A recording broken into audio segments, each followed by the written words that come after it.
Jadi konstruksi gedung ini mengikuti kontur tanah, ya. Dikatakan dengan fosilnya usianya 1,8 juta tahun yang lalu. Ya. Kekayaan Sangiran menginformasikan tentang evolusi lingkungan Sangiran. Kita bisa melihat rekonstruksi fosil kudanil, termasuk ada replika manusia purba Homo erectus. Manusia purba Homo erectus di Sangiran ini adalah bahasanya pakai bahasa isyarat, tidak mengenal pakaian, makanannya bukan daging mentah karena belum kenal api, ya. Sejarah alih rupa alam Sangiran atau evolusi lingkungan Sangiran. 2,4 juta tahun yang lalu disebut formasi Kalilem, Sangiran dasar laut.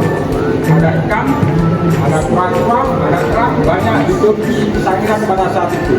Setelah laut, Sangiran mengalami perubahan lingkungan.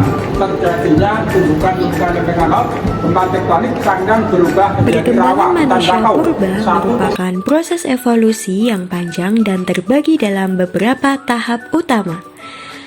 Tahap awal dimulai pada zaman Paleolitikum atau zaman batu tua sekitar 2,5 juta hingga 10.000 tahun lalu.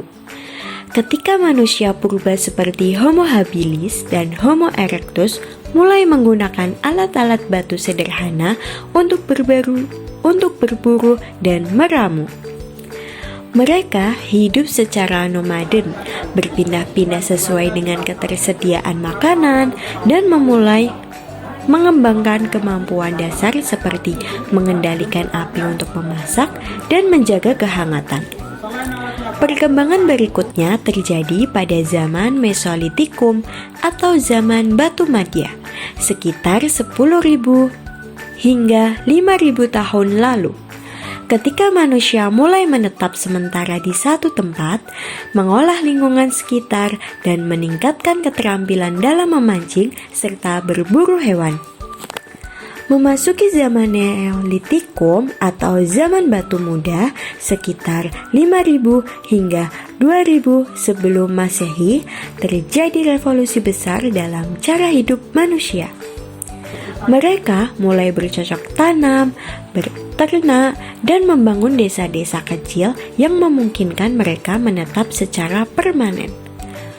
Pada masa ini, manusia purba juga menciptakan alat-alat yang lebih halus, seperti kapak dan peralatan bertani, serta mulai membuat tembikar untuk menyimpan hasil panen. Setelah itu, dalam masa Megalitikum, manusia membangun bangunan besar dari batu seperti dolmen, menhir, dan punden berundak sebagai tempat pemujaan atau ritual keagamaan, menunjukkan perkembangan spiritual dan sosial mereka. Di Indonesia, fosil-fosil manusia purba seperti Pithecanthropus erectus dan Homo floresiensis ditemukan di Jawa dan Flores, menunjukkan bahwa wilayah Nusantara pernah menjadi tempat tinggal manusia purba. Proses evolusi manusia purba ini akhirnya mencapai puncaknya dengan munculnya Homo sapiens atau manusia modern sekitar 300.000 tahun lalu di Afrika. Homo sapiens menyebar ke berbagai wilayah di dunia, membawa keterampilan yang lebih canggih, kemampuan berkomunikasi, dan mengembangkan budaya serta peradaban. Perkembangan panjang ini menunjukkan bagaimana manusia purba beradaptasi dan berevolusi secara fisik dan budaya untuk mencapai bentuk dan kehidupan yang kita kenal sekarang.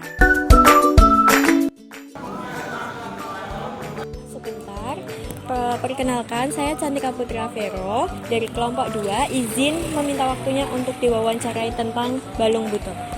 Perkenalkan, saya Arkanara Romanza Andiwa dari 10.5 dari Semansa SMA Negeri 1 Surakarta. Izin mewawancarai Bapak ya. Jadi kami izin bertanya apa yang Bapak ketahui tentang Balung Buto? Itu ya fosil yang sudah berumur ratusan juta tahun. Mungkin fosilnya itu udah berapa tahun, Pak? Ratusan juta. Ratusan juta. Iya. Ratusan juta. tahu. Itu ditemukannya itu apa dari kayak penduduk sekitar atau kayak ada peneliti gitu Pak? Kebanyakan ini penduduk sekitar, tanah longsor, nyangkul gitu, nggak sengaja gitu. Kalau penemuannya itu kayak udah kayak direncanakan kayak apa? Ayo mencari atau tidak sengaja gitu Pak? Kebanyakan tidak sengaja. Kebanyakan tidak sengaja. Itu kayak ada daerah tertentunya nggak Pak? Bukit-bukit, ya tergantung lapisan tanahnya. Biasanya kalau habis menemukan itu langsung diserahin ke Sangiran atau lapor kemana gitu dulu? Yuk, Sangiran. Oke, terima kasih Bapak atas waktunya bisa dimintai wawancara. Kami berdua izin pamit.